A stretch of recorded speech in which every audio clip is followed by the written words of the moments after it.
स्वागत करती हूँ आज के इस बहुत ही बेहतरीन सेगमेंट यानी कि संविधान जागृति प्रश्न मंजूषा 2025-26 के उपलक्ष्य में आयोजित आज भारतीय संविधान प्रशिक्षण सत्र क्रमांक 3 में मैं शिरीन सिद्दीकी आप सभी का हार्दिक रूप से स्वागत करती हूँ, अभिनंदन करती हूँ। हम आपको आज ये बता दें कि ये प्रशिक्षण सत्र जो है हिंदी और अंग्रेजी भाषा में आयोजित किया जाएगा, जिसमें खास तौर पर महाराष्ट्र राज्य के सभी कोनों से विद्यार्थियों की ऑनलाइन उपस्थिति दर्ज हो रही है, जो हम वाकई ये कहना गलत नहीं होगा कि हम सभी के लिए इस विषय को लेकर एक हर्ष का विषय है, गौरव का विषय है। और खास तौर पर ये आयोजन जो है महाराष्ट्र राज्य अनुसूचित जाति एवं अनुसूचित जनजाति आयोग मुंबई के नेतृत्व में ये प्रशिक्षण सत्र जो है आयोजित किया जा रहा है। और आज इस सत्र में मुझे कहीं ना कहीं मेंबरशिप के रूप में एक विद्यार्थी के रूप में शामिल किया गया है। सबसे पहले मैं इस चीज का धन्यवाद अर्पित करती हूँ पूरी टीम की ओर से। तो उसके अलावा मैं आपको एक बहुत ही विशेष बात बता दूं कि इस महत्वपूर्ण आयोजन में हमें शुरू से लेके आखिरी तक जिसका सहयोग हमें मिल रहा है और मिलने वाला है भविष्य में, वो खास तौर पर Maharashtra national law university Mumbai और नागपुर है।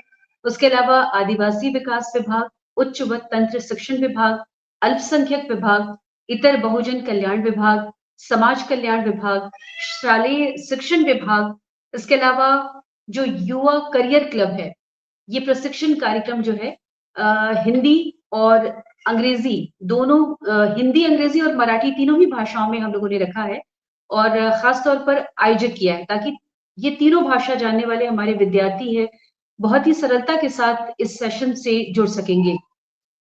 और स्पेशली इसका जो समय रखा गया है, शाम को 5 बजे से 6 बजे हिंदी व अंग्रेजी का संयुक्त सत्र आयोजित किया जाएगा और जो शाम 7 बजे मराठी भाषा का हम लोगों ने सत्र रखा है। तो मैं इसके बारे में आपको कुछ डिटेल तो नहीं, लेकिन कम से कम एक इंट्रोडक्शन के रूप में संक्षिप्त जानकारी दे दूं कि सभी विद्यार्थियों से जो इस सत्र में जुड़े हुए हैं, उनसे मैं पूरी टीम की ओर से विनम्र अनुरोध करना चाहूंगी कि वे युवा करियर की जो वेबसाइट है उस पर जाके आप लॉगिन करें और ऑनलाइन लाइव क्लास में अपनी भागीदारी दर्ज कराएं। साथ ही इसके माध्यम से आप सीधे प्रश्न पूछ सकते हैं। हमारे जो एक्सपर्ट हैं, हमारे जो प्रशिक्षण दे रहे हैं, उन शिक्षकों से आप इस विषय से संबंधित जो चाहे सवाल कर सकते हैं। आपको मॉनिटर पर आकर प्रश्न पूछने का अवसर भी दिया जाएगा। इसके लिए आप एक चीज का खास तौर पर ध्यान रखिएगा कि आपका जो माइक है और कैमरा, वो दोनों सुधि तरीके से आपका ऑन होना अनिवार्य है, अन्यथा आपको मॉनिटर पर हम शामिल करने में हमें तकलीफ होगी। एंड सेकेंड वन इज कि आप अपने जो प्रश्न है उसको मैसेज के जरिए भी लिखकर आप हम तक पहुंचा सकते हैं। आप अपने जो प्रश्न है उसे प्रशिक्षण सत्र के दौरान मार्गदर्शन आपको प्राप्त होगा। इसके अलावा महाराष्ट्र नेशनल लॉ यूनिवर्सिटी जो है मुंबई के हमारे जो प्रोफेसर हैं, बड़े ही आदर और सम्मान के साथ मैं उनका स्वागत भी करूंगी और उनका परिचय भी दूंगी कि आप हैं प्रोफेसर जगदीश खोबरा गणेसर जी, जो कि संविधान विषय के एक बहुत ही अनुभवी और प्रख्यात और एक काबिल शिक्षक हैं और ज्ञाता हैं। मैं आपका बहुत बहुत स्वागत करती हूँ सर इस प्रशिक्षण सत्र में। स्पेशली जो संविधान विषय को लेकर के अनुभवी हैं और हमारे जितने भी विद्यार्थी हमारे साथ जुड़े हैं सर, वो उनके लिए भी एक हर्ष का विषय है, क्योंकि न जाने कितने फेजेस में कितने अलग अलग तरीके से उनके बहुत सारे ऐसे सवाल होंगे जिससे उनको आगे भविष्य में उनको मदद मिलेगी। तो मैं दिल से आपका पूरी टीम की ओर से स्वागत करती हूँ। एक चीज और बता दूं कि आप हमें भारतीय संविधान के जो महत्वपूर्ण पहलू हैं उस पर आप विस्तार से चर्चा करेंगे और हमें जानकारी देंगे। तो मैं बहुत ज्यादा समय नहीं लेना चाहती। मैं चाहती हूँ कि अब सभी इस सत्र का ज्यादा से ज्यादा आपके बताए जानकारी के द्वारा लाभ उठाएं और संविधान के प्रति जो उनकी समझ और उनकी जागरूकता है उसको सशक्त बनाए, मजबूत बनाए। तो मैं बड़े गुजारिश के साथ चाहूंगी कि जगदीश सर, आपको मैं मंच सौंपती हूँ, आपको मैं माइक सौंपती हूँ और जितने भी विद्यार्थी हैं उनके साथ बैठ के मैं भी सीखती हूँ। तो कहीं ना कहीं बीच बीच में सवाल मेरा भी आएगा, तो आप तैयार रहिए मेरे सवालों का जवाब देने के लिए। अनंत, आपका स्वागत है sir. Okay, thank you ma'am, thank you so much. या तो सभी को नमस्कार। Good evening. मेरे प्यारे विद्यार्थियों, जैसे कि आपको विदित है कि हमने भारत के संविधान के बारे में, उसका इतिहास, उसकी विशेषताएं, उसका महत्व जानने की कोशिश की। और इसी सत्र को या इसी बेला को आगे बढ़ाते हुए हम ये समझने की कोशिश करेंगे कि किस तरह से सुप्रीम कोर्ट ने अपने अलग अलग जजमेंट्स में इस संविधान की रक्षा की है। हमने ये देखा कि भारत के संविधान को बनाने के लिए कितना समय लगा। संविधान की बहुत सारी विशेषताएं हैं, क्योंकि वो अगर मैं गिनाने जाऊंगा और आप भी उसे पढ़ने जाओगे तो वो काफ़ी समय लगेगा। फिर भी हमने ये कोशिश की कि इसे हम संक्षिप्त में समझ समझ लें। और हमने यह भी देखा और पढ़ा कि भारत के संविधान की प्रस्तावना में क्या दिया है। जैसे कि आप देख सकते हो स्क्रीन पर, जो the preamble of the constitution of India यहाँ पर आप देख सकते हो, which says that we the people of India. ये बात मैंने कल भी आपको बताई, हम भारत के लोग, right, having solemnly resolved to constitute India into sovereign socialist secular democratic republic। मैंने ये भी बताया कि जो सोशलिस्ट सेक्युलर जो शब्द है, ये हमने 42nd अमेंडमेंट 1976 के द्वारा भारत में उसे ऐड किया, भारत के संविधान में ऐड किया। और उसके बाद उसके ऊपर अलग अलग काफ़ी न्याय निर्णय भी आए, जजमेंट्स भी आए। And the purpose was to secure और टू हैव दिस पर्टिकुलर धर्मनिरपेक्ष राज्य। यह भी मैंने आपको बताया कि भारत जो है सेकुलर देश है, और ये अभी से नहीं, काफ़ी समय से। और जो संविधान निर्माताओं और या जो हमारे कॉन्स्टिट्यूट असेंबली के मेंबर्स थे, उनका भी यही विचार था कि हम किसी धर्म के आधार पर इस राज्य को न रखें, और ये सभी के लिए एक राज्य होना चाहिए, सभी धर्मों का समान सम्मान होना चाहिए, क्योंकि संविधान में इक्वेलिटी की बात की गई है। अनुच्छेद 14 में आप देख सकते हो, और अन्य ऐसे बहुत सारे प्रावधान संविधान में दिए गए हैं। साथ ही साथ संविधान यह भी करता है कि सभी को न्याय मिलना चाहिए। वो न्याय किस प्रकार का होना चाहिए? सामाजिक न्याय होना चाहिए, आर्थिक होना चाहिए, पॉलिटिकल होना चाहिए। इसके ऊपर भी अलग अलग से अनुच्छेद भी है, वो भी हम आगे के सत्र में पढ़ेंगे। तो जस्टिस, सोशल, इकोनॉमिक, पॉलिटिकल की ये बात करता है। Liberty of thought, expression, belief, faith and worship की ये बात करता है। सभी को यह स्वतंत्रता है, राइट। अनुच्छेद 19 में इसकी हम बात करेंगे कि किस प्रकार की आपको स्वतंत्रता दी गई है, राइट। स्वतंत्रता, आपको बोलने की स्वतंत्रता है, पूरी तरह से बोलने की स्वतंत्रता है। आप जो चाहे बोल सकते हो। आप इवन सुप्रीम कोर्ट के जजमेंट को भी क्रिटिसाइज कर सकते हो, उसके विरोध में भी बोल सकते हो, पार्लियामेंट के विरुद्ध बोल सकते हो, किसी के विरुद्ध बोल सकते हो। बट उसमें कुछ हमारी ड्यूटीज भी है, जो फंडामेंटल ड्यूटीज मैंने कल आपको बताई। वो फंडामेंटल ड्यूटीज जो हमारे कर्तव्य है, मौलिक कर्तव्य, जैसे मौलिक अधिकार है उसी प्रकार से हमारे मौलिक कर्तव्य भी, और उन कर्तव्य को पालन करना भी हमारी जवाबदारी, राइट, वो हमारा दायित्व है। तो वो किस तरह से कि ऐसा आप न बोले कि किसी एक व्यक्ति को उसका अपमान हो या उसको लीगल डैमेज हो। अगर आप ऐसा करते हो तो वो आपके विरुद्ध अवमानना का नोटिस, अवमानना का जो है वाद आपके खिलाफ ला सकता है। तो संविधान में सारी चीजें, आपको लिबर्टी ऑफ थॉट है, एक्सप्रेशन, एक्सप्रेशन आप अपना व्यू रख सकते हो। किसी भी धर्म का पालन हम कर सकते हैं, और कोई भी धर्म हम बदल भी सकते हैं। पालन, राइट। यहाँ पे बिलीफ, फेथ एंड वर्शिप की भी, इसके ऊपर भी काफी डिबेट हुई है। तो अगर आप स्वेच्छा से किसी एक धर्म से दूसरे धर्म में अपने को बदलना चाहते हो, जिस धर्म के ऊपर आपका विश्वास है, बिलीफ, फेथ एंड वर्शिप, वो कर सकते हो। पर यहाँ पर जबरन धर्मांतर करना पॉसिबल नहीं है। अगर आप ऐसा करते हो तो वो that will be against the constitution, against the legislation also. और इसी के लिए बहुत सारे राज्यों में हम देखते हैं कि अलग अलग प्रकार के कानून भी आए हैं कि जिसमें जो जबरदस्ती से जबरन धर्मांतरण किया जाता है, वो मान्य नहीं है, वो वर्जित है, राइट। देन फैटर्निटी की भी बात हमने की, बंधुत्व होनी चाहिए, आपस में भाईचारा होना चाहिए, और ये भारत के प्रियम्बल में ही दिया है, और साथ ही साथ आपके दायित्वों में भी दिया है, जो कि फंडामेंटल मौलिक कर्तव्यों में भी आप देख सकते हो।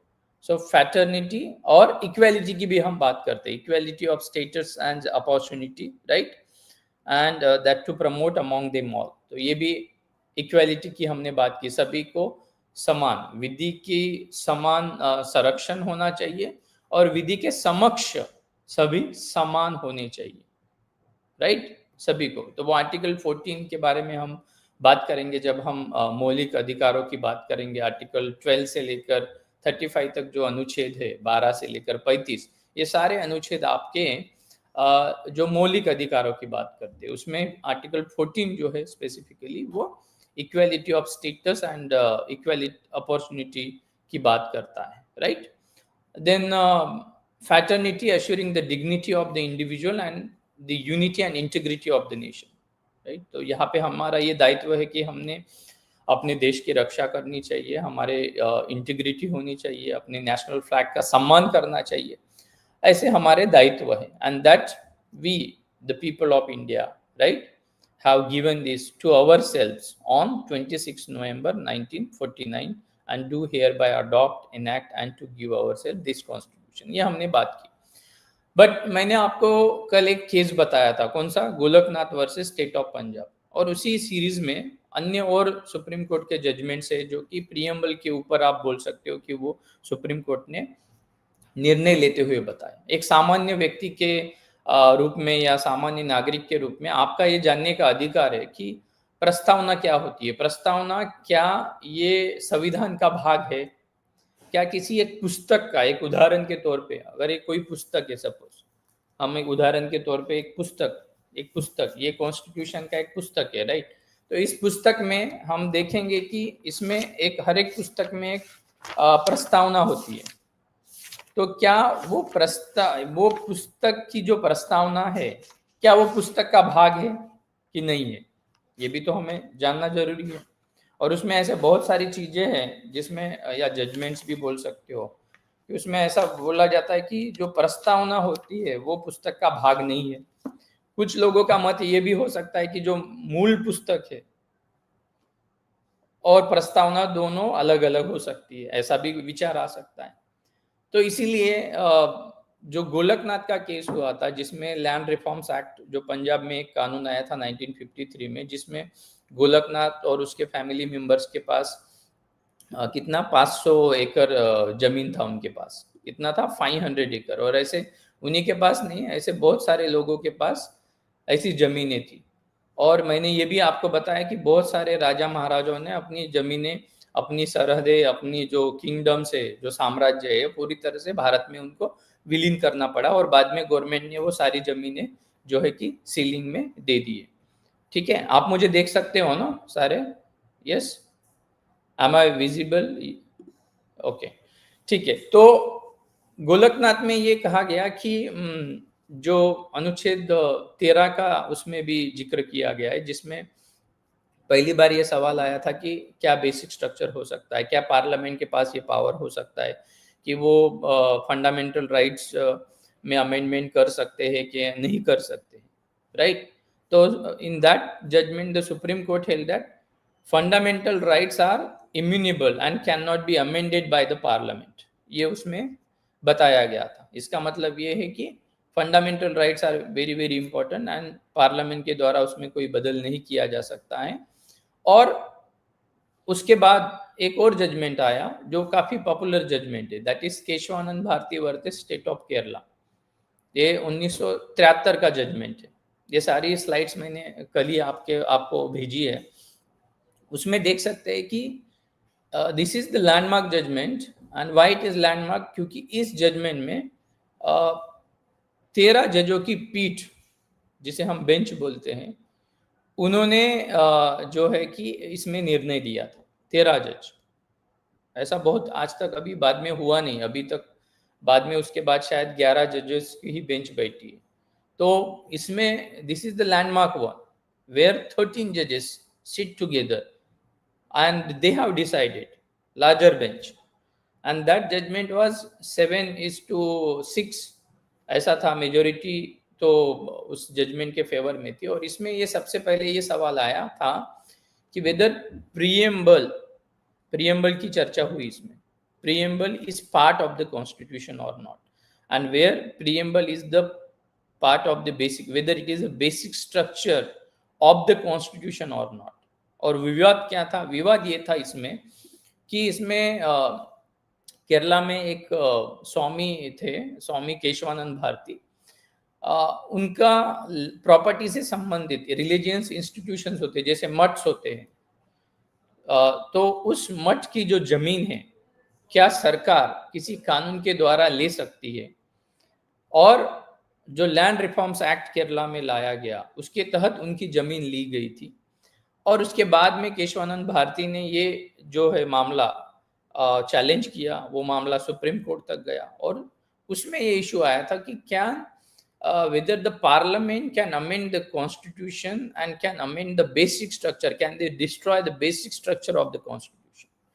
अब बेसिक स्ट्रक्चर क्या हो सकता है? अब बेसिक स्ट्रक्चर में उसमें भी बहुत अलग अलग प्रकार के विवाद है, जैसे कि क्या प्रीएम्बल बेसिक स्ट्रक्चर हो सकता है, क्या पार्लियामेंट्री सिस्टम बेसिक स्ट्रक्चर हो सकता है, राइट टू वोट क्या बेसिक स्ट्रक्चर हो सकता है, फेडरलिज्म क्या बेसिक स्ट्रक्चर हो सकता है, लोगों के मौलिक अधिकार क्या बेसिक स्ट्रक्चर हो सकता है। ठीक है, तो इलेक्शन से संबंधित भी कुछ इश्यूज है। तो जब ऐसे सवाल, जब ऐसे विवाद जब सुप्रीम कोर्ट के सामने गए, तब हर बार सुप्रीम कोर्ट ने बोला कि जो इम्पोर्टेंट है, या जो प्रीएम्बल में जो चीजें हमने बोली है, जैसे सोशल जस्टिस की हमने बात की है, या हमने फैटर्निटी की बात की है, लिबर्टी की बात की, इक्वेलिटी की बात की, ऐसे अन्य बहुत सारी चीजों की बात की, तो वो हमारे बेसिक स्ट्रक्चर है। सो दैट आप हर चीज, बिकॉज आर्टिकल 368 अनुच्छेद 368 अगर हम देखेंगे तो उसमें पार्लियामेंट के पास यह पावर है, संसद के पास यह पावर है कि वो संविधान में बदल कर सकता है, बट बदल करने के लिए उसका किसका पालन करना पड़ेगा? प्रोसीजर इस्टेब्लिश बाय लॉ, और या ड्यू प्रोसेस ऑफ लॉ होनी चाहिए। और जो प्रोसीजर है वो संविधान में दी गई है, वो प्रोसीजर अनुच्छेद 368 में दी गई है, तो उस अनुच्छेद 368 के अनुसार ही आपको संविधान में बदल कर सकते हैं। अगर आपको बहुत बड़ा अमेंडमेंट लाना है तो उसके लिए आपको राज्यों की सहमति लेनी पड़ेगी। आपको कुछ माइनर ऐसे चेंजेस करने हैं जो परमिसिबल है 368 के अकॉर्डिंगली, तो आपको बिल पेश करके, बिल पास करके भी आप कर सकते हो। इसी प्रकार से ऐसे बहुत सारे 2/3 मेजोरिटी होनी चाहिए, ये सारी कंडीशंस उसमें दी गई। तो why I am telling you this important judgement Kesavananda Bharati here, for the first time supreme court said that preamble, there is a basic structure, preamble is also a part of the basic structure, and parliament cannot amend or change the basic structure, right?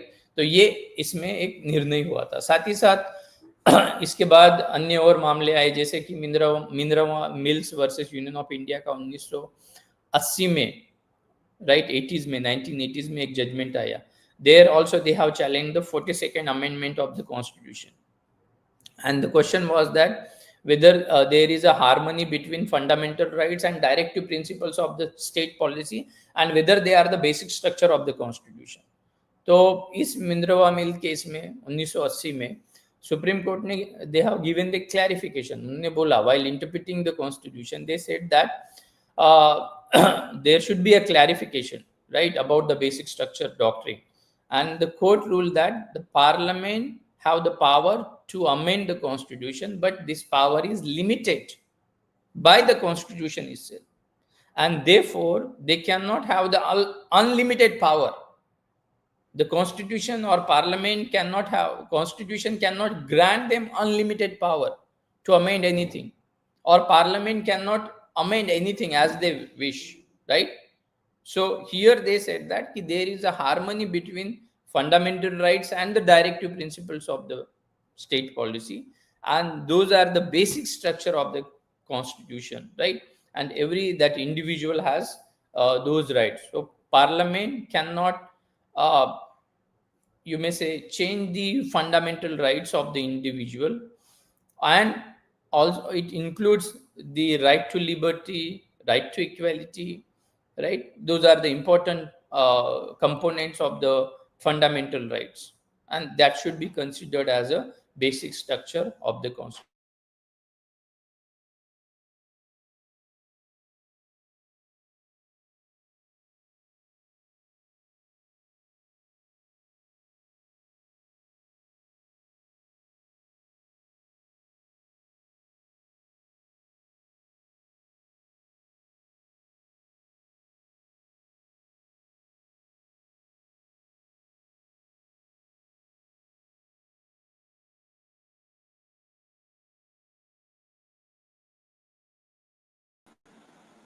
हाँ, कई तरी तांत्रिक कुछ technical issue आ गया है, तो एक 2 ही minute में सर आ रहे हैं।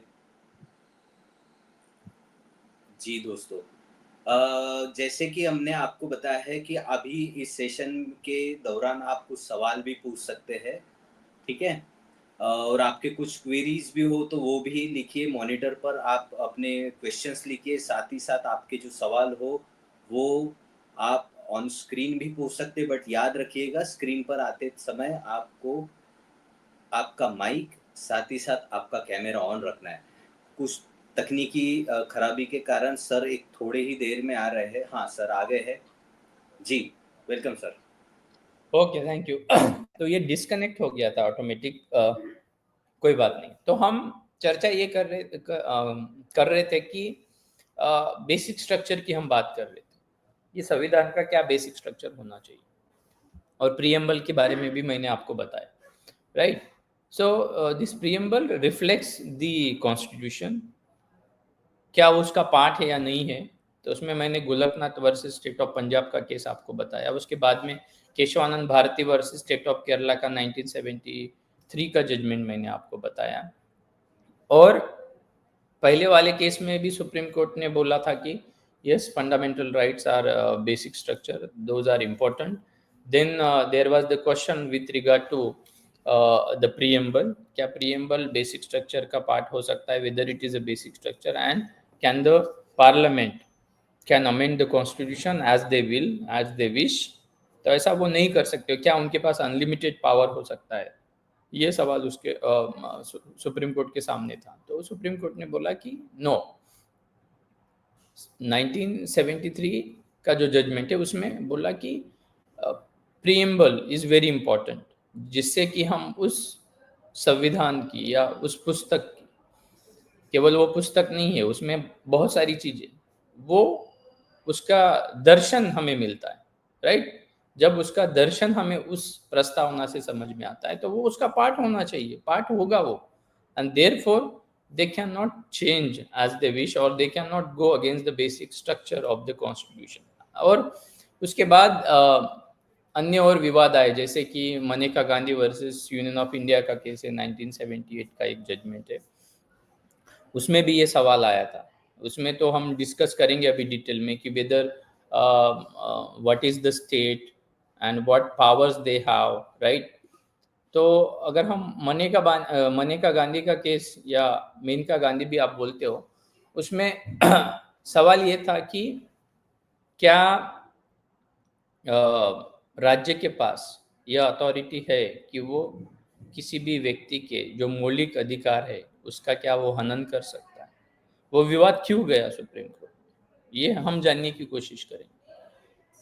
विवाद इसलिए गया कि 1970s में मनेका गांधी को एक फॉरेन विजिट करनी थी, she wants to visit abroad, and for that purpose she applied for the passport. ये विवाद तो बेसिकली था पासपोर्ट अथॉरिटीज और मनेका गांधी के बीच।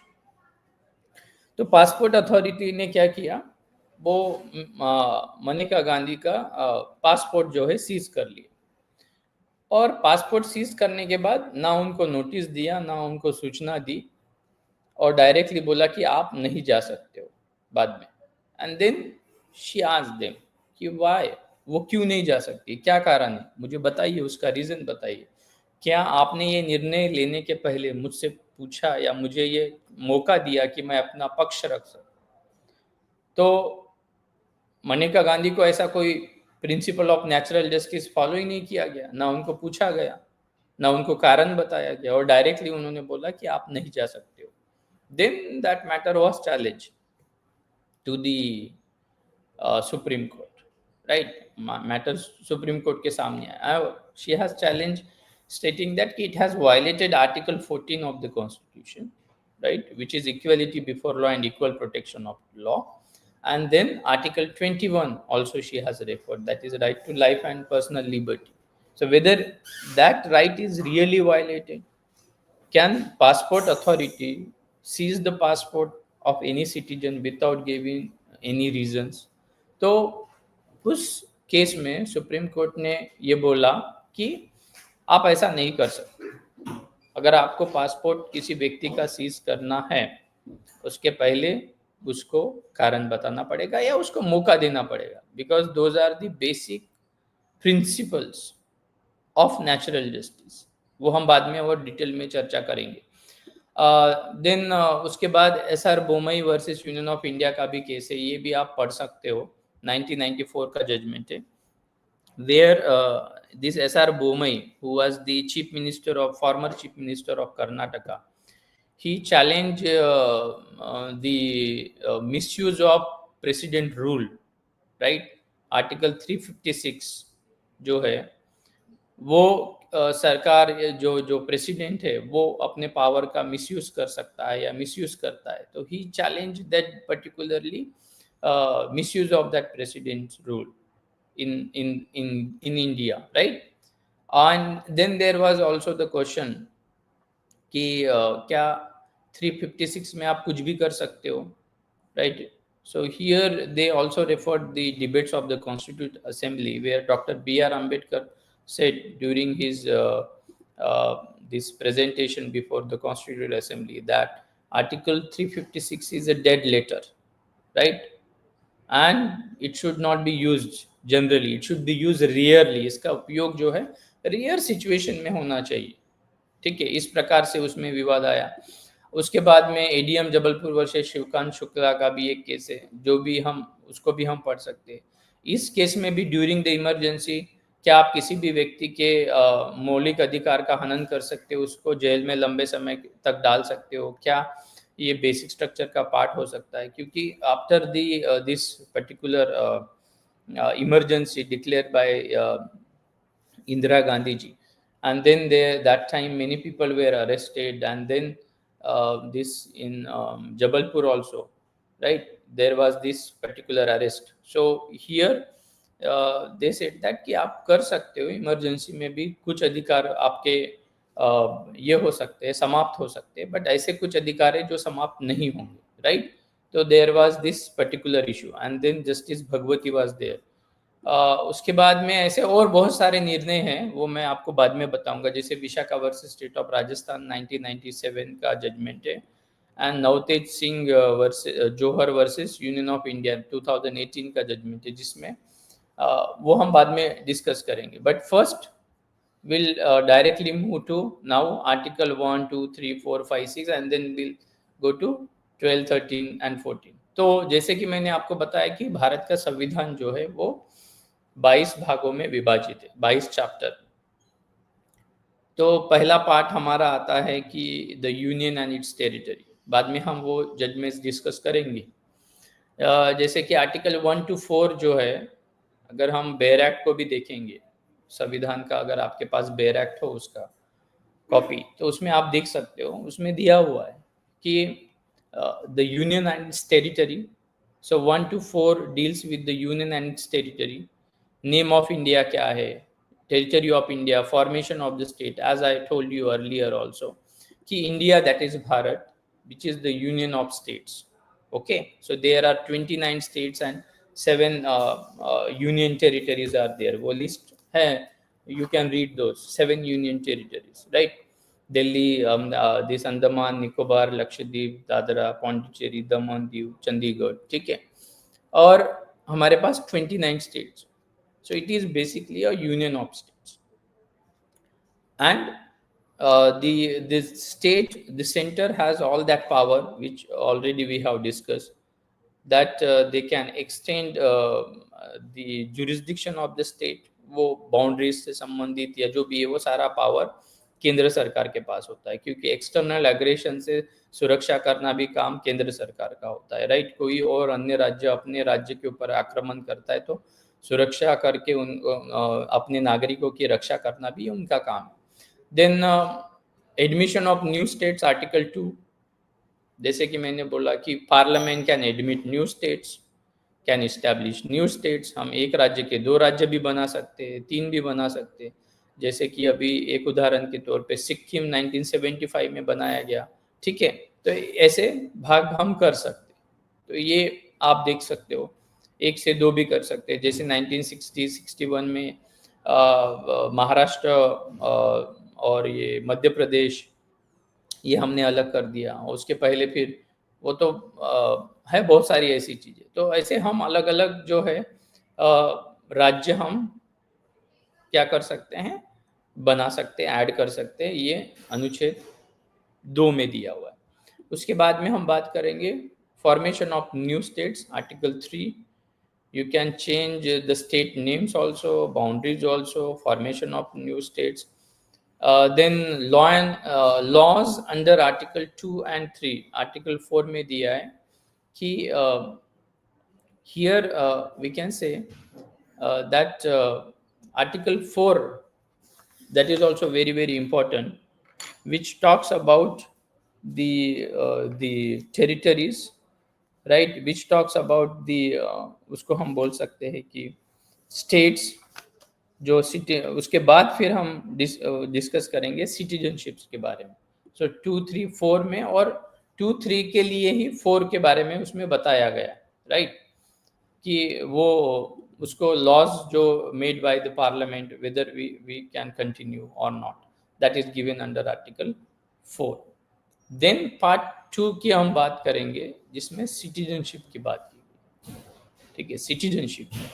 तो ये शॉर्टली हम इसको डिस्कस करेंगे, देन 12 को हम डिटेल में डिस्कस करेंगे। तो आर्टिकल 5, अनुच्छेद 5 से लेकर 11 तक, ये सारे अनुच्छेद जो है पूरे के पूरे सिटीजनशिप से संबंधित है। और जैसे कि मैंने आपको बताया कि जब भारत का संविधान हमने बनाया और उसको अंगीकृत किया 1940, अडॉप्ट किया 49 में, उस समय ये कुछ अनुच्छेद तुरंत लागू हो गए और बाकी के 1950 में लागू हो गए, राइट। तो आप बेरक में देखिए, उसमें दिया हुआ है कि 5 में सिटीजनशिप के बारे में बात की गई कि कौन सिटीजन हो सकता है, कि those who are born in India, जो डोमिसाइल इन इंडिया, और इसकी क्यों आवश्यकता थी और ये क्यों तभी लागू किया गया। इसका कारण ये था कि भारत और पाकिस्तान, ये सारा भारत का ही भाग था। जो भारत और पाकिस्तान दोनों अलग अलग देश बन चुके थे, तो कुछ लोगों को, जिनको पाकिस्तान जाना था वो पाकिस्तान जा सकते थे, जिनको इंडिया में रहना था, भारत में रहना था, वो भारत में रह सकते थे, राइट। तो इसीलिए जो वहाँ गए कुछ लोग, यहाँ कुछ रह गए, तो वो भी भारत का ही भाग थे, तो हमें उनको भी सिटीजनशिप देनी थी, राइट। इसीलिए ये अनुच्छेद 5 से लेकर 11 जो है तुरंत कार्यान्वित हो गए थे, और बाकी के अनुच्छेद हमने बाद में की। तो दोज हु आर बॉर्न, उसके लिए आपको आर्टिकल्स पढ़ने पड़ेंगे। आर्टिकल्स हम पढ़ेंगे तो आपको वो क्लियरली समझ में आएगा कि basically what that article 5, 6, 7, 8 says. तो जो जिसका जन्म भारत में हुआ है, जो डोमिसाइल इन इंडिया है, या उसके पेरेंट्स भारत में जिनका जन्म हो चुका है, या उसमें एक डेट दी गई है 19 जुलाई 1948 तक, या उसके पहले 5 साल पहले अगर वो व्यक्ति भारत में रह रहा था, ठीक है, क्योंकि 1950 में संविधान लागू हो गया और 49 में संविधान के कुछ ये अनुच्छेद लागू हो गए। उस समय ये एक डेडलाइन उसमें दी गई थी कि 19 जुलाई 1948 तक या उसके पहले जो 5 साल पहले व्यक्ति भारत में रह रहे थे या भारत के नागरिक थे, वो भारत के नागरिक बन सकते। They are allowed to become the citizen of this particular country, and those who are, फिर उसमें अलग अलग प्रावधान ये है कि those who are migrated to Pakistan, they will lose the citizenship। तो जिन्होंने पाकिस्तान को चुना, they will lose the citizenship, क्योंकि ये निर्णय उनको ही लेना था। तो जिन्होंने पाकिस्तान को चुना वो पाकिस्तान के, and as soon as you have decided to have the citizenship of that particular country, Pakistan, you will lose the Indian citizenship, although there are certain exceptions provided under the Article 7 also. ठीक है. Then citizenship of Indians abroad, जो भारत के है पर दूसरे राज्यों में रह रहे, outside India, not only in Pakistan, अन्य और राज्यों में रह रहे, अन्य और देशों में, राज्य मतलब यहाँ पे देश का हम देश समझ सकते हैं, तो अन्य देश में रह रहे, ठीक है. ऐसे सिचुएशन में क्या हम उनको भारत का नागरिकत्व दे सकते हैं? तो ये अनुच्छेद 8 में दिया हुआ है.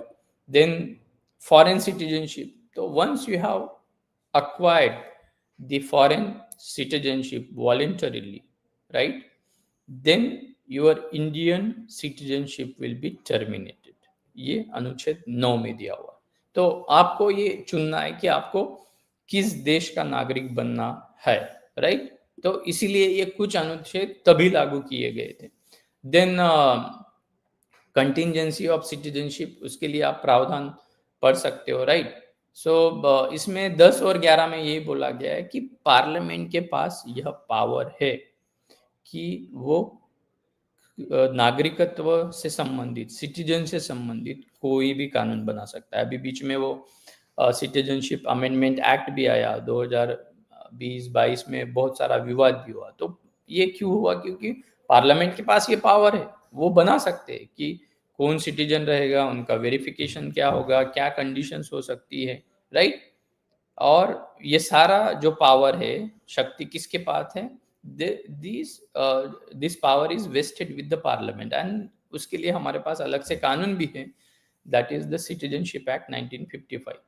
ठीक है. तो भारत के संविधान के अनुच्छेदों में जो 4, 5, 5 से 11 में सिटीजनशिप संबंधित कानून है, उसके अलावा उन कानून के अलावा इसको बोल सकते हैं कॉन्स्टिट्यूशनल प्रोविजन से, संवैधानिक प्रावधान है, और उन संवैधानिक प्रावधानों को और अच्छी तरह से कार्यान्वित करने के लिए, उसकी अच्छी तरह से अमल बजावनी आप बोल सकते हो, या क्या बोलेंगे उसको हिंदी में, इम्प्लीमेंटेशन या अमल बजावनी समझो, उसको करने के लिए जो है सिटीजनशिप एक्ट 1955, तो उसके अंतर्गत जो है जो अमेंडमेंट किया गया था, और उसके बाद उसमें बहुत सारा विवाद हुआ था, राइट.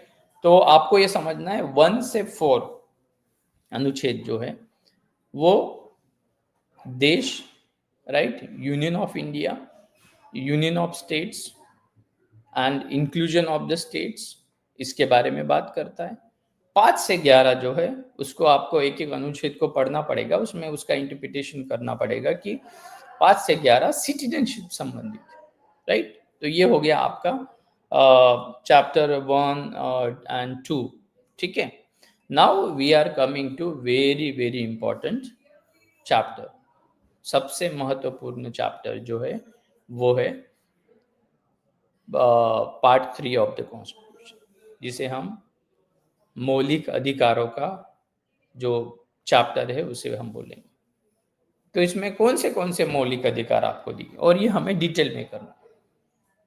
तो जो आर्टिकल 12 है, यहाँ से अनुच्छेद 12 से लेकर अनुच्छेद 35 तक हमारे फंडामेंटल राइट्स, और इन फंडामेंटल राइट्स में आपको बहुत सारे अलग अलग प्रकार के जो है मूलभूत अधिकार, या मराठी में मूलभूत अधिकार, हिंदी में मौलिक अधिकार दिए. और सबसे पहले जो अनुच्छेद है 12, राइट, वो स्टेट के बारे में, डेफिनेशन ऑफ द स्टेट. तो स्टेट क्या है, राज्य की संकल्पना क्या है. आप अगर पॉलिटिकल साइंस के विद्यार्थी हो, राज्य शास्त्र के विद्यार्थी हो, तो आपको पता होगा राज्य होता है, राज्य की एक विशेषताएं होती है, राज्य बनने के लिए क्या क्या चीजें चाहिए, राइट. तो राज्य बनने के लिए क्या चाहिए, आपके पास प्रॉपर डिफाइंड टेरिटरी होनी चाहिए, एक उसकी सॉवरेनिटी होनी चाहिए, एक बाउंड्रीज होनी चाहिए फिक्स. ऐसे राज्य कोई भी नहीं बनेगा जिसकी कोई बाउंड्री नहीं हो. जैसे भारत की हमारी सीमा है, हमारे इतने राज्य हैं, और हमारी बॉर्डर सिक्योरिटी फोर्स भी है, बहुत सारी चीजें हैं. तो एक हमारी एक निश्चित सीमा है, वो एक कैरेक्टरिस्टिक हम फुलफिल करते. दूसरा, हमारे पास पॉपुलेशन है, सब्जेक्ट्स, लोग हैं, क्योंकि राज्य आप जिसे बोल रहे हो क्या बिना व्यक्ति के कोई राज्य बन सकता है? क्योंकि राज्य जो संकल्पना आई है, जो राज्य बना है, वो व्यक्तियों का समूह है। व्यक्ति मिलके, व्यक्तियों का समूह, व्यक्तियों का एक ग्रुप है, वो मिलकर, एक पॉपुलेशन मिलकर वो एक राज्य बना है। बाउंड्री तो चाहिए। सपोज एक फॉर एग्जांपल समझिए, केवल बाउंड्रीज है और वहां पे कोई लोग ही नहीं है, केवल जंगल ही है, तो क्या वो राज्य हो सकता है? ठीक है, मतलब वो बाउंड्री एक राज्य के अंतर्गत होनी चाहिए। ऐसा नहीं कि फॉरेस्ट की हम बात, फॉरेस्ट भी राज्य के अंतर्गत ही आएगा, क्योंकि वो सारा एक निश्चित सीमा होनी चाहिए। तो you need to have government, right, you need to have territory, you need to have population, and उसका सार्वभौमत्व का होनी चाहिए, सार्वभौम होना चाहिए। एक कोई भी राज्य सार्वभौम होना चाहिए। और बाद में रिकॉग्निशन की भी बात करते हैं राज्य शास्त्र में, de facto D zero recognition की बात, मान्यता। ठीक है, अभी बीच में एक कोई स्वामी जी महाराज थे वो उनका बीच में ये चल रहा था कि कोई आइलैंड उन्होंने खरीद लिया और वो खुद को अपना राज्य मान रहे थे कि उनका एक संविधान है। कौन से महाराज थे पता नहीं मुझे, वो शिव काशी या शिव ऐसा कुछ उनका ये था, उन्होंने बोला। पर वो बाद में एक्चुअली में देखा गया तो वो सारा ऑनलाइन ही था, वैसा एक्चुअली में ऐसा कोई लैंड नहीं था उनके पास, राइट। उनको कोई मान्यता नहीं थी, फिर भी उनके मेंबर्स यूएन के उसके असेंबली में, यूएन के कॉन्फ्रेंस में चले गए थे और बोले, अपना पक्ष रख रहे थे कि सच में वो राज्य है क्या, क्या उनके पास मान्यता है। तो भारत एक सार्वभौम, राइट, सॉवरेन, डेमोक्रेटिक रिपब्लिक राज्य है। ठीक है, सेक्युलर एक राज्य है, उसके पास ये सारे कैरेक्टरिस्टिक्स है। तो अनुच्छेद 12 ये कहता है कि the government and the parliament, ये भी राज्य का भाग है। स्टेट गवर्नमेंट्स, ये भी राज्य का भाग है। लोकल अथॉरिटीज, ये भी राज्य का भाग है। And other authorities under the state control, वो भी एक राज्य है। ठीक है, ऐसी कोई संस्था जो राज्य के अंतर्गत स्थापित की गई हो या राज्य के द्वारा कार्यान्वित, control and manage by the state हो, स्टेट के द्वारा उसका समन्वय किया जा रहा है, तो जब ऐसा किया जाता है तो वो भी राज्य का ही भाग होती है। ठीक है, अब वो कितना परसेंटेज होती नहीं होती वो हम बाद में देखेंगे।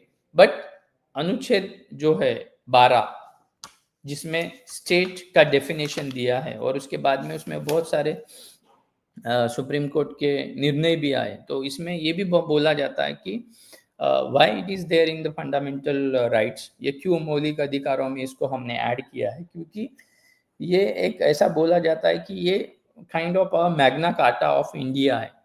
ठीक है, मैग्ना कार्टा ह्यूमन राइट्स में हम बताते हैं, जिसमें अर्ली 1215 में जो था the king John, they talk about ancient liberties and all. They said that it is the oldest evidence of the human rights and rights of the citizen. Bill of Rights की हम बात करते हैं 1689 की वगैरह। तो इसी प्रकार से ये भी अनुच्छेद एक महत्वपूर्ण अनुच्छेद है, अनुच्छेद 12, जिसमें फंडामेंटल राइट्स। और हाँ, मेन पॉइंट जो है, जो मैं बताना भूल गया आपको, कि इसकी परिभाषा देने की आवश्यकता क्यों पड़ी, वो भी मौलिक अधिकारों में, क्यों इसकी शुरुआत 12 से की गई, फिर हम 13 में भी जाएंगे, 14, 15, ये सब हम डिस्कस करेंगे। वो इसलिए दिया गया कि ये जो सारे अधिकार आपको दिए हैं, राज्य ने आपको ये अधिकार दिए, संविधान ने आपको ये अधिकार दिए, आपको ये अधिकार दिए, आपने प्राप्त संविधान देकर खुद को ही आपने ये अधिकार दिए, तो इन अधिकारों की रक्षा करने की जिम्मेदारी किसकी है? आप बताइए, किसकी होनी चाहिए? इन अधिकारों की रक्षा करने की जो दायित्व है, जो जवाबदारी है, वो राज्य की है, क्योंकि आपने एक सरकार को चुन के दिया है, राज्य को चलाने के लिए सरकार बनाई है। ठीक है, सरकार चलाने के लिए राज्य नहीं बनाई, राज्य को चलाने के लिए हमने सरकार बनाई। और जो सरकार है या जो गवर्नमेंट है, वो चुने हुए लोगों से, इसलिए हमारे पास डेमोक्रेटिक सिस्टम है, एडल्ट फ्रेंचाइज है, राइट टू वोट है, 18 साल के ऊपर हर एक व्यक्ति को एक वोट डालने का अधिकार, वो एक हमारी विशेषता है। तो ये क्यों इसमें दिया है? क्योंकि आप ये जो मौलिक अधिकारों का जब आपके अधिकारों को हनन होगा, अतिलंघन होगा, तब आप उन अधिकारों को राज्य के विरुद्ध जाकर न्यायालय से मांग सकते हो या राज्य से आप उसे मांग सकते हो। उसके लिए आपको न्यायालयीन एक प्रक्रिया हमने बनाई। तो न्यायालय का ये काम है कि वो ये देखे कि राज्य क्या सही मायने में संविधान के अनुसार कार्य कर रहा है, क्या वो संविधान की रक्षा कर रहा है, और संविधान की रक्षा करते साथ ही साथ क्या वो अपने नागरिकों की, अपने जो सिटीजन्स है, उनके भी अधिकारों की रक्षा कर रहा है या नहीं कर रहा है। ये देखने का काम जो है किसका है? न्यायालयों का। क्योंकि हमारे पास राज्य में फिर 3 है उसके भाग, न्यायपालिका, विधायिका और कार्यपालिका, राइट? ये है। और अभी हमारे पास 4th पिलर भी बोलते हैं, पता नहीं वो कितना कारगर है, बट वो भी है। बट मेनली हमारे 3 ऑर्गन्स होते हैं किसी भी गवर्नमेंट के, है ना? तो वो 3 जो पिलर्स है वो काम करते हैं। कार्यपालिका अपना काम करेगी। कार्यपालिका का काम क्या होगा कि वो अपना जो कार्यपालिका एग्जीक्यूटिव अपना एग्जीक्यूशन का काम करेगी। न्यायपालिका अपना न्याय देने का काम करेगी, है कि नहीं? और कानून बनाने का विधायिका जिसे हम बोलते हैं लेजिस्लेचर, वो अपना विधेयक बनाने का, अधिनियम बनाने का कार्य करेगी। तो अलग अलग अधिनियम जो देखते हैं वो विधायिका से आते हैं, वो उनका काम है। और ये हमने चुन के दिया है, right? We have this particular system. तो the purpose to have this particular article is to protect your fundamental rights under the constitution। और इसी सीरीज में हम देखेंगे तो ऐसे बहुत सारे फिर निर्णय हुए, जैसे कि एक उदाहरण के तौर पे जैसे मनेका गांधी का वर्सेस यूनियन ऑफ इंडिया 1978 का जजमेंट मैंने बताया। उसके बाद में ये अजय हासिया वर्सेस खालिद मुजीब, सुखदेव सिंह वर्सेस भगत राम का एक केस है। उसके बाद में Rajasthan state electricity board versus Sharma का एक केस है। ये सारे केसेस जो है वो अनुच्छेद 12 के अंतर्गत है।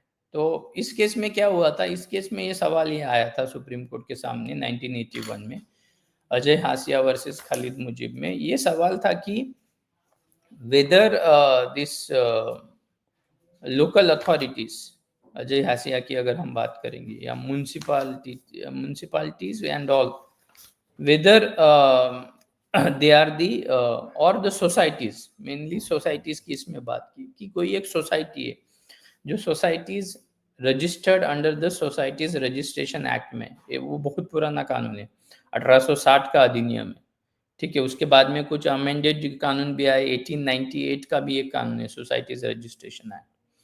तो अगर कोई सोसाइटी जो रजिस्टर्ड है सोसाइटीज रजिस्ट्रेशन एक्ट में, क्या वो राज्य हो सकती है? ये सवाल आया, ठीक है। और बाद में दूसरे इश्यूज भी आए कि पीएसयूज, पब्लिक सेक्टर जो है, क्या वो राज्य का भाग हो सकती है, क्योंकि उनका दायित्व बनेगा। तो इस केस में सुप्रीम कोर्ट ने ये बोला, जो अनुच्छेद 12 का जो उनको इंटरप्रिटेशन करना था, उसका विश्लेषण करते समय सुप्रीम कोर्ट ने ये बोला था कि yes, even the societies registered under the Societies Registration Act, they are part of the state, they are the state। अगर आप उनको स्टेट बोलोगे, they are answerable to the citizens, right? तो ये एक निर्णय आया। उसके बाद में because this definition is very very important, जैसे कि इस टेक्स्ट को आप पढ़ सकते हो, ये इसमें दिया हुआ है, ये अनुच्छेद 12 का ही है ये क्लॉज।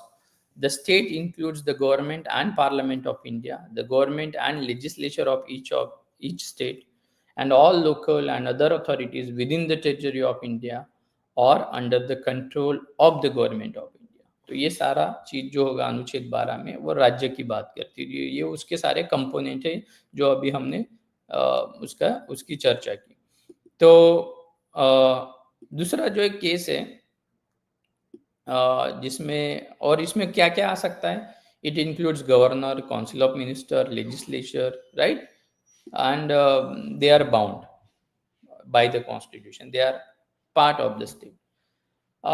ये मोहनलाल शर्मा का केस है, ये 67 का केस था। इसमें भी ये सवाल आया था। इसमें सवाल ये आया था कि ये जो मोहनलाल है वो इलेक्ट्रिसिटी बोर्ड में काम करता था और ये मोहनलाल को काम से निकाल दिया गया और फिर वो अपने नौकरी के लिए और अन्य अपने क्लेम्स के लिए ये सवाल पूछ रहा था कि या वो न्याय मांग रहा था।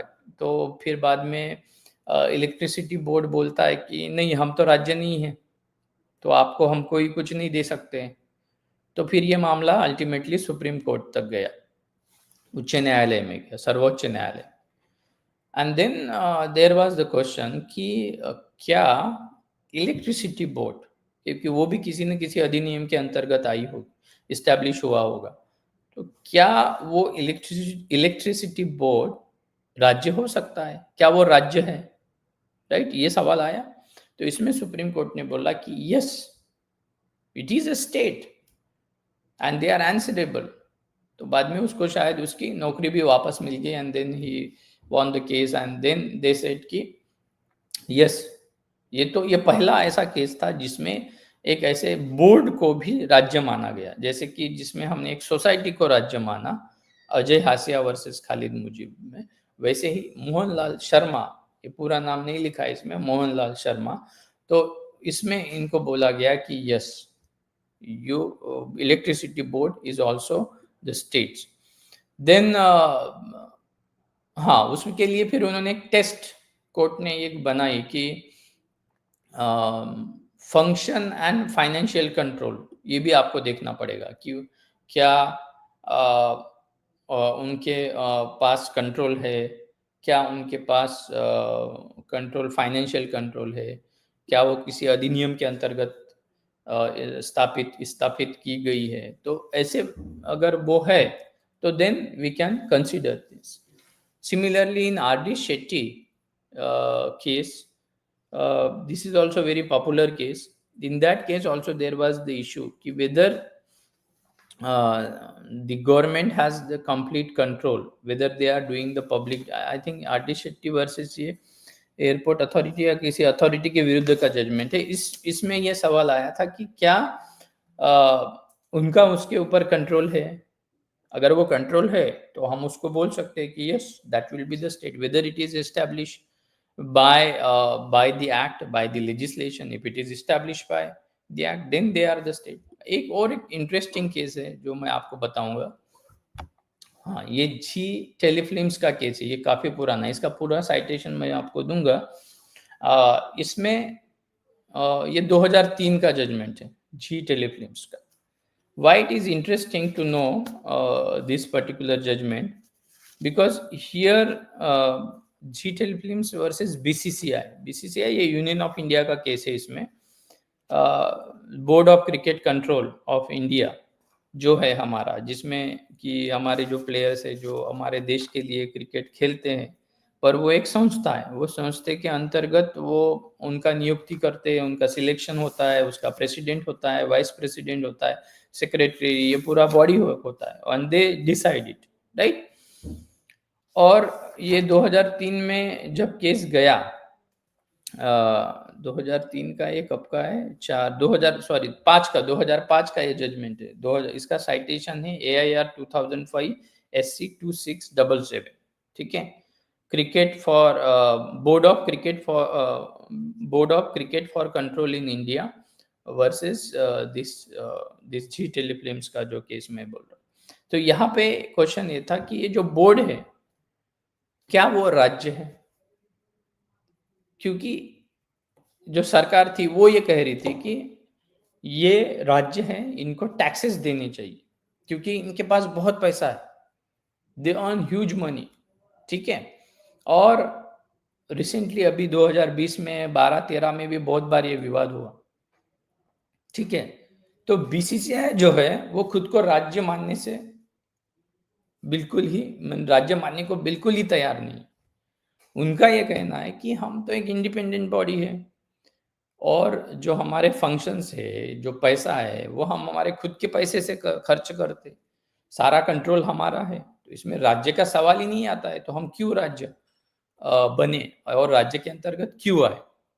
तो 2005 में जब ये केस आया उसमें काफ़ी कॉम्प्लिकेशंस थी and their argument was that कि हम तो फाइनेंशियली कोई हेल्प नहीं लेते हैं राज्य से, हम राज्य नहीं हैं, इसलिए आप हमको अलग ही रखिए, ठीक है। तो इसका जुरिस्डिक्शन जो आर्टिकल 12 का जो इंटरप्रिटेशन है या जुरिस्डिक्शन है वो हमें लागू नहीं होता है, हमसे कोई मतलब नहीं है, हम जो पैसा खर्च करना चाहे करेंगे, प्लेयर्स को जितना देना चाहे देंगे।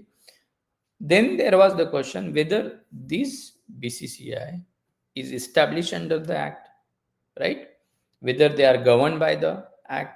किसी न किसी कानून के तहत तो वो इस्टेब्लिश हुई होगी ना, तभी तो वो कार्य कर रही है संस्था, या तो कंपनीज एक्ट में होगी या किसी सोसाइटी में होगी या किसी ट्रस्ट एक्ट में रजिस्टर्ड होगी, कहीं ना कहीं तो रजिस्टर्ड होगी, है ना, और तभी वो अपना कार्य कर सकती है। तो इसमें जो है कि उस समय काफ़ी ये बोल सकते हो कि उतना अच्छे तरह से निर्णय नहीं आया, इंटरप्रिटेशन भी काफ़ी हुआ, इस पर चर्चा भी हुई कि क्या ये राज्य में आ सकता है, नहीं आ सकता। उसके बाद में सुप्रीम कोर्ट ने एक कमिटी भी नियुक्त की और अन्य उसमें जजेस थे, लोधा, जस्टिस लोधा भी थे उसमें, R M. Lodha. And then they reviewed and they argued that कि आप ऐसा नहीं कर सकते, यू कैन। तो उसमें फिर बाद में थोड़ा फिल्टराइजेशन हुआ कि कुछ कंडीशंस उसमें डाले गए, ठीक है, कि आप ऐसे कंप्लीटली इम्यून नहीं हो सकते हो क्योंकि आप टैक्स देने को तैयार नहीं हो या बहुत सारी ऑब्लिगेशंस लेने को तैयार नहीं हो। तो whether they are state or not, so then as I told you there are like condition filterization या कुछ कंपोनेंट्स है, if you fulfil those conditions they are not ready to accept, but now they have to follow certain conditions, okay. You can't declare yourself that कि you are not the state, कि हम राज्य नहीं बनेंगे, हम राज्य के दायित्व में नहीं आएंगे, हम जो चाहे मर्जी करेंगे। ऐसे कैसे जो चाहे मर्जी करोगे, कुछ तो उसमें होना चाहिए। ये कोई आपके घर की खेती थोड़ी है कि जैसे चाहे आप चलाओ।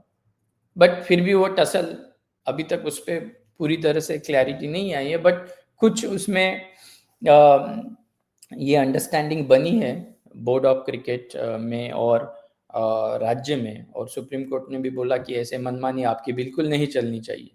तो इसलिए राज्य हमें जरूरी, क्योंकि आप जिस राज्य में रह रहे हो, इसलिए अनुच्छेद 12 जो है that is very very important, because there are chances of misuse of power, right. आप अपने पावर का मिसयूज कर सकते हो।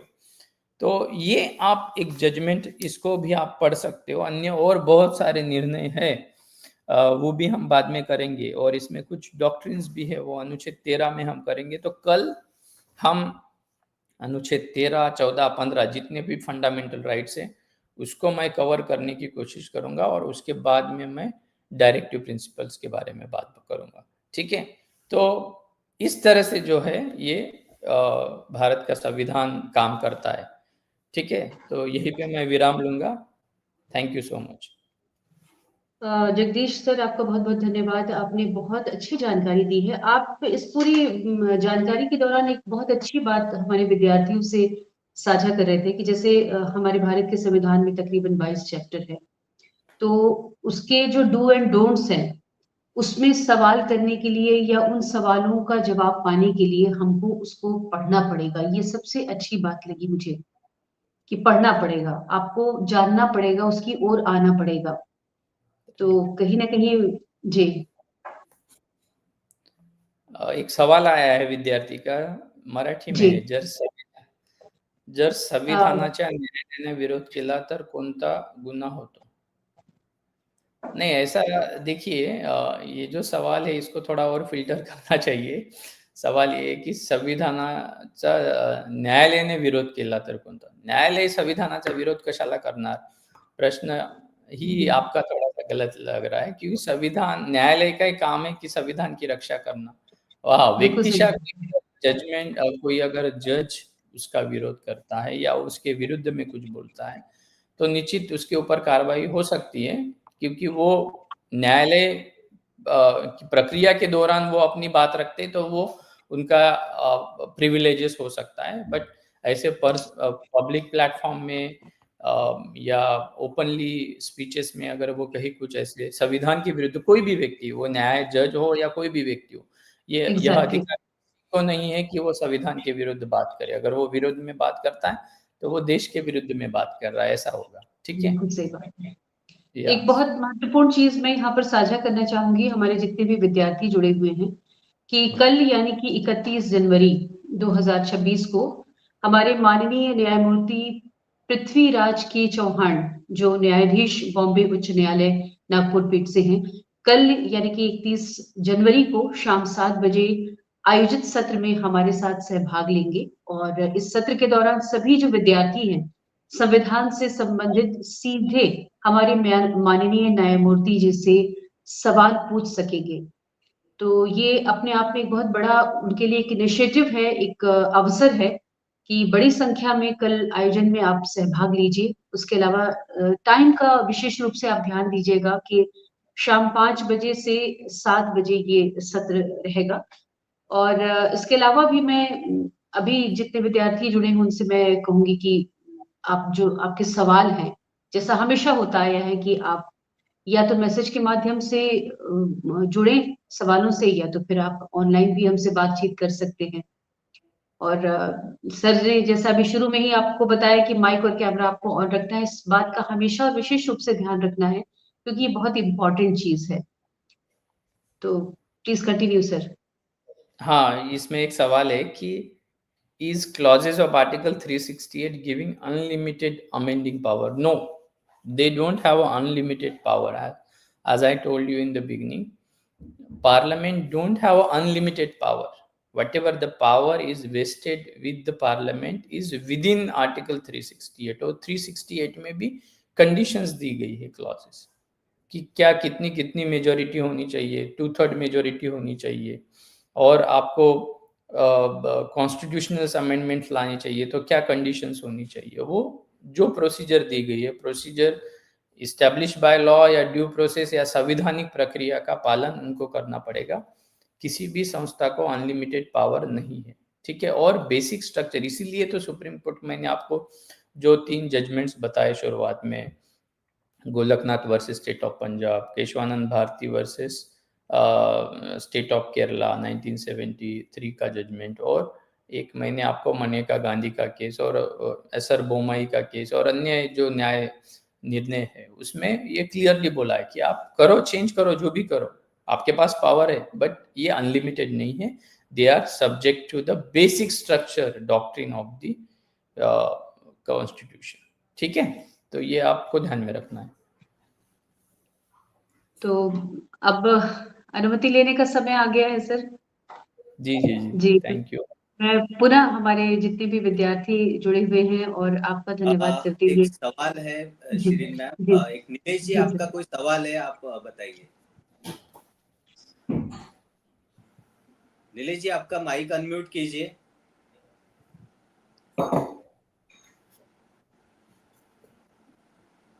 हाँ, कुछ और सवाल है वो भी लीजिए मॉनिटर पर प्लीज।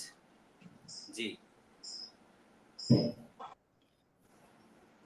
फैटर्निटी मतलब भाईचारा, जो मैंने अपने स्पीच में भी बताया कि हमें आपस में एक दूसरे के साथ भाईचारे के साथ रहना चाहिए और ये हमारा दायित्व है। वो संविधान के प्रियम्बल में, प्रस्तावना में भी दिया है और आपके आर्टिकल 51A में भी दिया है, जिसमें फंडामेंटल ड्यूटीज में है, जो आपके मौलिक कर्तव्य है। तो ये आपका एक कर्तव्य, हर एक नागरिक का ये कर्तव्य है कि एक दूसरे के साथ भाईचारा से रहना चाहिए। ठीक है, बंधु भाव। पार्लियामेंट के पास अनलिमिटेड मतलब पावर तो बहुत सारी होती है, but they are also subject to the constitution. ठीक है, पावर बहुत है उनके पास, उनकी उसकी चिंता करने की जरूरत नहीं है आपको। या ये कहा जाए कि सारा पावर उन्हीं के पास है। हाँ, पावर उन्हीं के पास, बट संविधान भी है इसके, जी, उसके इसलिए डू एंड डोंट्स हैं कि क्या हमको निभाना है क्या नहीं, है ना, उनके नियम के अनुसार ही चला जा सकता है। Is every case important? Yes, जो केसेस हमने डिस्कस किए हैं वो इम्पोर्टेंट है, उसी के ऊपर आपके सवाल पूछे जाएंगे। इसलिए सारे केसेस नहीं करने, ऐसे तो 1000 केस है, 1000 केस तो हम नहीं कर सकते। तो जो भी शिक्षक आपको केसेस बता रहे या जो डिस्कस हो रहे, उन्हीं के ऊपर आपको सवाल पूछे जाएंगे। ठीक है? Yes, any other question? ये सवाल एक फ्लैश हो रहा है sir. If anyone occupied the property in foreign that considered the foreign citizen then India. नहीं, ऐसा नहीं है। संपत्ति खरीदना और सिटीजनशिप लेना ये अलग बात है। आप संपत्ति खरीद सकते हो, लंदन में भी घर खरीद सकते हो, पर आपने क्या लंदन का नागरिकत्व लिया है?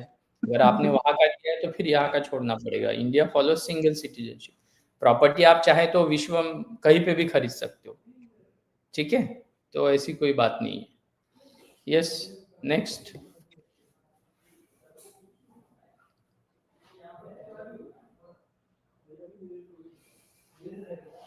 टोटल कितने केस? जितने केसेस डिस्कस किए उतने ही करने हैं, बाकी के नहीं करने, ठीक है? वो हमने डिस्कस किया था आर.डी. शेट्टी वर्सेस जो आर.डी. शेट्टी का केस है जो मैंने आपको बताया था, आर्टिकल 12 के लिए आपको करना है, ठीक है? इंटरनेशनल एयरपोर्ट अथॉरिटी का वो जो केस था आर.डी. शेट्टी का, जिसमें ये सवाल आया था कि whether airport authority is a state, या जो स्टैट्यूटरी बॉडीज है, कॉरपोरेशन है, जो पब्लिक फंक्शंस करती है, क्या वो राज्य हो सकते हैं? मैंने अपने लेक्चर में भी बोला था, तो उसमें ये सुप्रीम कोर्ट ने बोला था कि यस, वो भी राज्य हो सकती है, एयरपोर्ट अथॉरिटी भी राज्य है। ये उसमें डिस्कस हुआ था। एग्जैक्टली। अन्य और कोई सवाल? जी, जगदीश सर, आप बहुत बहुत शुक्रिया आज के आयोजन में।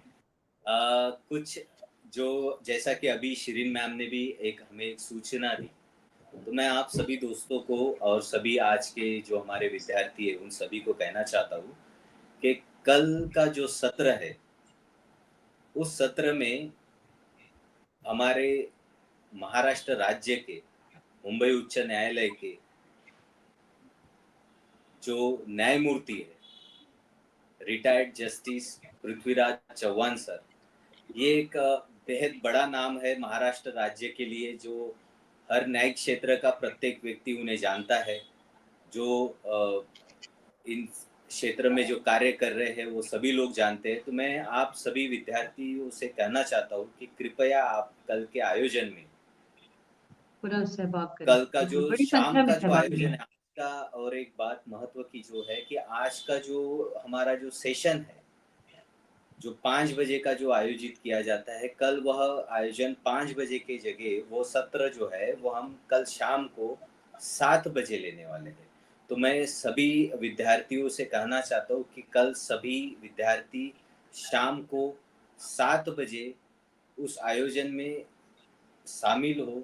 साथ ही साथ अपने सवाल सर से बात कर सकते हैं, आप सर से टू वे कम्युनिकेशन कर सकते हैं, बिल्कुल सही। और अपने जो सवाल है ऑन स्क्रीन भी आके पूछ सकते हैं। बस आप सभी से एक निवेदन होता है कि यदि आप ऑन स्क्रीन आना चाहते हैं तो उस दौरान अपना माइक और कैमरा ऑन रखेंगे। ऑन, अन्यथा क्या होता है कि आपको हम मॉनिटर पे ले नहीं पाते, और फिर मॉनिटर पर वो जो इतने बड़े जो गेस्ट आते हैं उनके सामने हमें जो कहना पड़ता है कि आप अपना माइक ऑन कीजिए, कैमरा ऑन कीजिए, ये नहीं इट्स लगता है और वेरी समय ऑकवर्ड भी। एक्चुअली। हाँ, हाँ, वो इसी बहुत वजह। ऑकवर्ड लगता है। जी जी जी। तो शिरीन मैम, आप समापन कीजिए आयोजन का। बिल्कुल, मैं सबसे पहले सर आपका धन्यवाद करूँगी मोलाल सर। उसके अलावा जो मैं आज हमारे ख़ास तौर पे जो गेस्ट शामिल थे इस पूरी बातचीत में, और उन्होंने ऐसी जानकारी दी और बड़ी सरलता के साथ जानकारी दी है। मुझे लगता है जितने भी विद्यार्थी हैं वो उसको बहुत सरलता के साथ आत्मसात करेंगे, क्योंकि अपने आप में संविधान एक बहुत बड़ा विषय है। तो आज के सभी विद्यार्थियों और सभी सदस्यगण को मैं धन्यवाद देते हुए आज के इस कार्यक्रम को समापन करने की ओर लेकर जाती हूँ। और स्पेशली जाते-जाते मैं आप लोगों से एक चीज़ ज़रूर कहना चाहूँगी कि आप सभी जो है स्टडी मटीरियल है, युवा करियर वेबसाइट पर आप जाकर डाउनलोड कर सकते हैं इस विकल्प को, और वेबसाइट पर उपलब्ध व्हाट्सएप जॉइन नाउ इस विकल्प को आप जॉइन करें, ताकि सभी अपडेट्स और जितनी भी महत्वपूर्ण जानकारियाँ दी गई हैं, आपको समय-समय पर मिलती रहें। तो अनंत शुभकामनाओं के साथ कि जैसा पहले बताया कि कल जो है हमको बहुत एक बड़े नाम और बहुत ही जानकारी से भरे हुए व्यक्ति और व्यक्तिमत्व से हमारी मुलाकात होगी, बात करने का मौका मिलेगा, सवालों के जवाब मिलेंगे। तो कल की पूरी तैयारी कीजिए और पूरी टीम की ओर से हम सभी को इस समय अनुमति दीजिए। धन्यवाद। नमस्कार।